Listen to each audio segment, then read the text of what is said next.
Hello, today we're making a vegan mushroom spinach pasta dish. It is very delicious and it is one I've had in my recipe book for a while. My recipe book is my laptop. I save everything in a Word document. So what I'm showing you here is that if you happen to buy Kroger pasta, that first white line divides the pasta in half on the box. So you don't actually need to weigh out your pasta. The box comes 16 ounces, and I weighed out 8 ounces using the line as a divider indicator. Now we're going to take some garlic and mince that. You're going to want 3 cloves of garlic.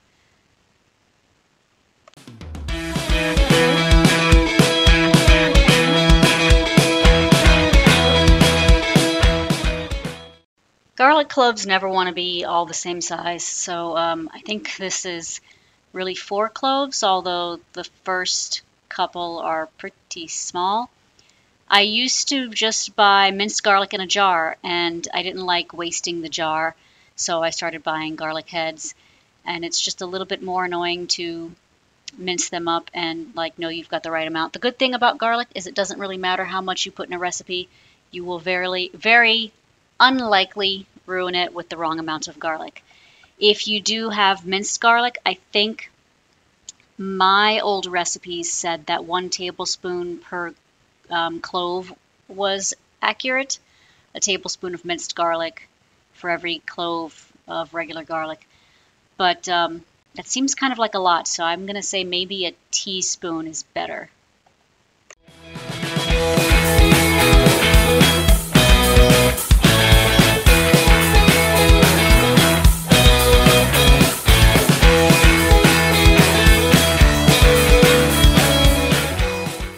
So this part is not in my original recipe, but I had some artichokes in the freezer and I was saving them for spinach artichoke dip, and then I used all my spinach up with this recipe and not with dip. So I decided to take about half of what I had left over, which is, what do you call a big chunk of artichoke? Is that thing I'm holding the heart, or is a heart the bigger version of that? But anyway, I took like 6 pieces of artichokes and slice them up with the garlic. These were originally in a can, I'm guessing like 14 ounces, whatever a normal size can is of vegetables. And then if you're making spinach artichoke dip using my recipe, you can take a can and then just divide it by thirds to get the right quantity for the number of artichokes for that recipe.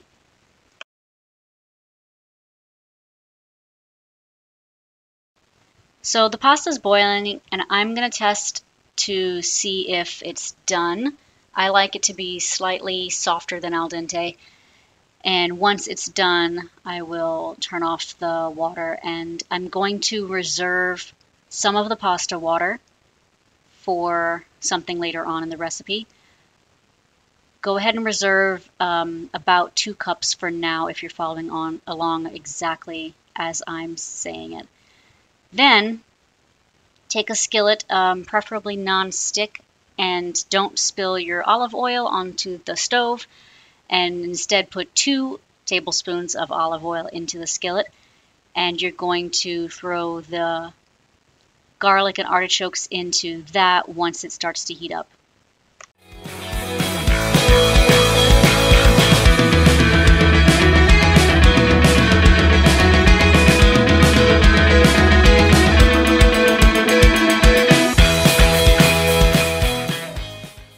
Stir everything up pretty well so that the oil pretty much covers all of the ingredients, all of the produce, I guess, the food, the vegetables, and not really all the ingredients because the oil is also an ingredient. And then that was 8 ounces of mushrooms that I had already sliced and had frozen because a friend of mine gave me a ton of mushrooms and I wasn't going to eat them before they went bad. So I froze them by first sautéing them. I did not sauté them in oil or anything.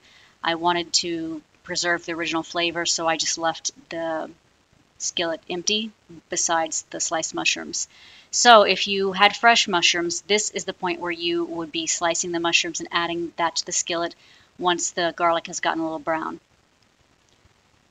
And then that is 8 ounces. That is another set of 8 ounces. It looks like this recipe calls for 1 pound of white mushrooms. Stir all that up.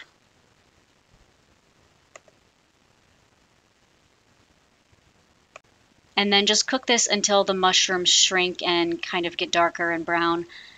It was hard to gauge when it was ready since mine were already at that stage. Now we're adding half a cup of vegetable broth, and I'm going to go ahead and make my own vegetable broth using half a cup of water and 1 teaspoon of chicken bouillon, which I made myself using a bunch of spices plus, what's it called, nutritional yeast. So you can make it yourself or get some vegetable bouillon or any kind of bouillon. This one's vegan, but it's called chicken bouillon because it tastes a little bit chickeny because of the nutritional yeast. But it still works in recipes like this that call for vegetable broth. I stopped keeping vegetable broth because I used to make my own vegetable stock and stick it in the freezer, and then I moved and I had a smaller freezer and there wasn't room for hoarding a bunch of what was essentially ice. Now you're supposed to take 10 ounces of spinach, and typically the recipe calls for fresh spinach. That is a bag of 12 ounces of spinach, but I think it's only half full. So there you go. This is how we stretch our food budget. We just use less sometimes when it's not the primary ingredient of a recipe. So I can't tell you how much that is, but I'm pretty sure it's about 6 ounces. Stir it up a bit, and then you're going to, if you're using frozen like me, you're going to want to cover the pot so that the steam lets the spinach defrost a little better.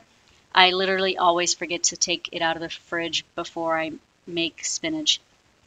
If you're using fresh spinach, you're going to want to rinse it off under the sink and then slice it, I guess chop it like you would lettuce, into small little bite-sized pieces. I have made this before where the spinach was longer, so I used broader strokes or broader slices. And that's nice. It kind of gives you a Popeye look, because his spinach was always like long and stringy, so I thought that's how spinach was supposed to be cut. But it looks weird that way, and sometimes you get big chunks in one spot and it doesn't evenly distribute. So once the spinach is cooked, go ahead and add the pasta.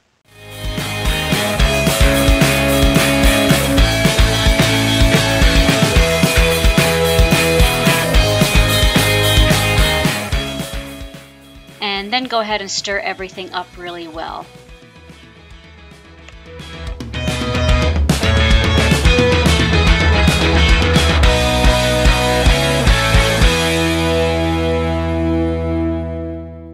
Okay, so the original recipe says to use half a cup of Parmesan cheese and then just sprinkle that over the top when you're finished cooking.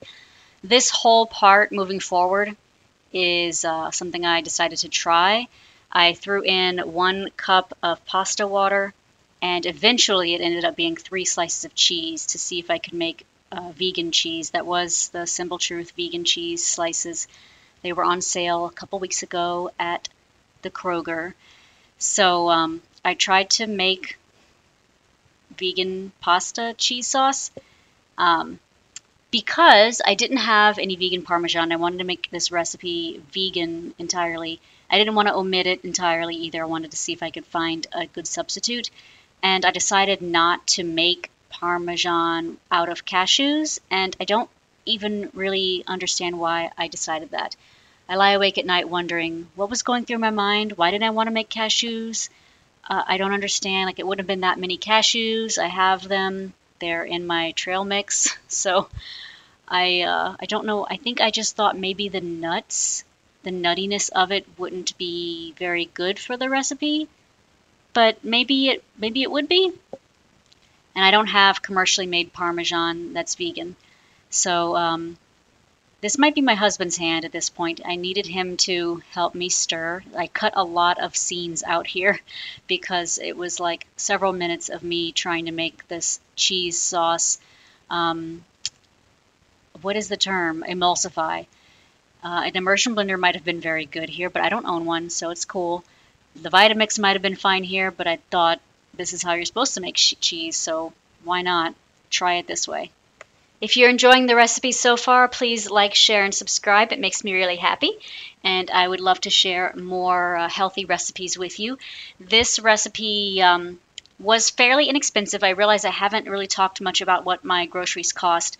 Right now, they're running about $80 a month for me just feeding myself. That is because I have a friend who sometimes gives me ingredients like the mushrooms, and sometimes I get things for free on Facebook, like Buy Nothing groups. I also am really, really good about eating all my leftovers. Even if I make something that I'm not super fond of, I still eat it all. So at this point, go ahead and add salt, pepper, and I also throw in Cajun seasoning to taste for all of that. I just wrote seasoning in my recipe because it's usually, if it just says season to taste, for me that means salt, pepper, and something that has cayenne in it. So add the seasoning, stir it all up, and like I said, you don't have to do the cheese at all, but I decided to try it just to see if there would be, I don't know, I felt like I needed a little extra something here, because it kind of does look a little dry. It wasn't really that dry without the cheese.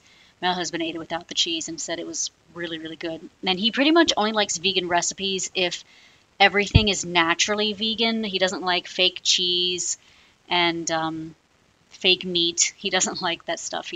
He's always like, meh. But he'll eat vegan food if it's very like naturally found in the wild. Is the best way I can describe it. All the ingredients are already there, and they just happen to be vegan naturally. Nobody scientifically made them vegan.